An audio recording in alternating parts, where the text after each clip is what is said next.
Bonjour et bienvenue. Quand on prépare un marathon, on pense tout de suite à la vitesse, à l'endurance, mais si la vraie clé de la performance se cachait ailleurs, dans un facteur qu'on a presque tous tendance à oublier. C'est une expérience que beaucoup de coureurs connaissent, malheureusement. On se sent super bien, en contrôle total pendant 30 voire 35 km, et puis d'un seul coup, c'est la panne sèche. Les jambes ne répondent plus, le rythme s'effondre. C'est brutal, c'est inattendu. Mais alors, d'où vient vraiment ce fameux mur ?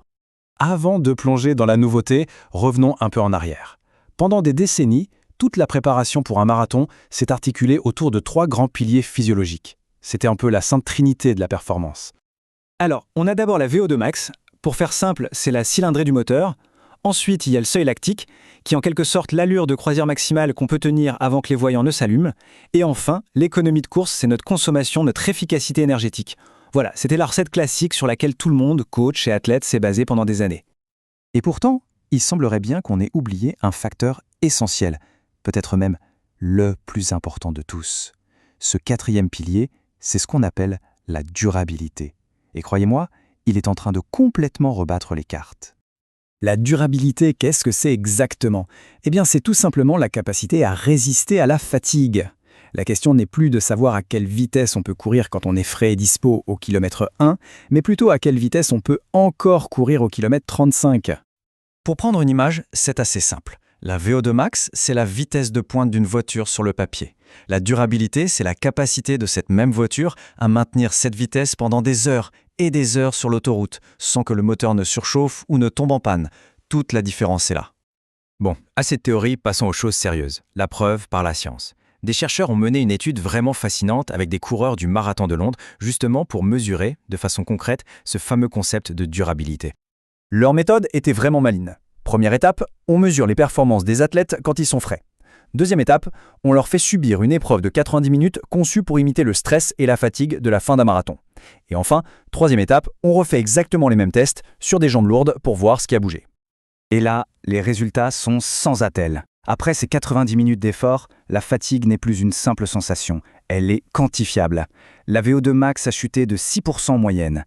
La vitesse au seuil lactique, elle, a baissé de 0,7 km/h. Ça peut ne pas paraître énorme comme ça, mais sur la distance d'un marathon, c'est un gouffre. Mais c'est ici que ça devient vraiment passionnant. Oui, tout le monde a vu ses performances baisser, mais l'étude a révélé qu'un seul de ces facteurs de baisse était réellement et fortement lié au résultat final le jour de la course. Et voilà, le moment eureka de l'étude. Le meilleur indicateur du chrono final au marathon, ce n'est pas la VO2 max de départ. Ce n'est même pas de combien cette VO2 max a chuté. Non, le facteur qui prédit le mieux la performance, c'est la capacité à limiter la casse sur sa vitesse au seuil lactique, même quand on est fatigué. C'est ça, la durabilité en action. Pour le dire encore plus simplement, ce sont les athlètes les plus durables, ceux qui ralentissaient le moins une fois fatigués, qui ont réalisé les meilleurs chronos le jour J.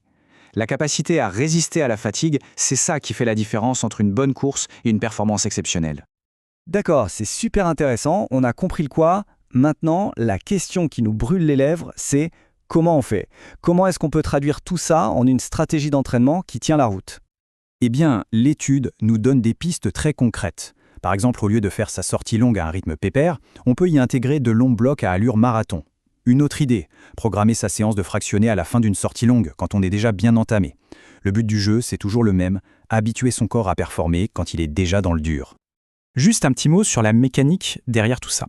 Dans l'étude, cette fameuse baisse de performance venait principalement de 2 choses.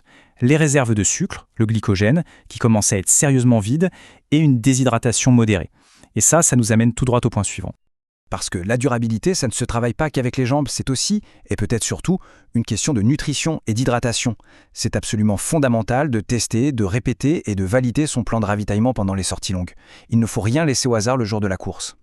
Pour donner un ordre d'idée, les athlètes de très haut niveau peuvent viser jusqu'à 90 grammes de glucides par heure. C'est énorme et ça demande un vrai entraînement du système digestif. Pour la plupart des coureurs, viser une fourchette entre 30 et 60 grammes par heure, c'est déjà une excellente stratégie pour préserver sa durabilité jusqu'à la ligne d'arrivée. On va se quitter avec cette question. Et si le prochain grand bond en avant dans sa performance ne venait pas d'une recherche de vitesse pure à l'entraînement, et s'il venait plutôt de cette capacité à devenir plus tenace, plus dur au mal, plus résistant à la fatigue ? C'est une perspective qui pourrait bien changer toute notre façon d'aborder la préparation d'un marathon.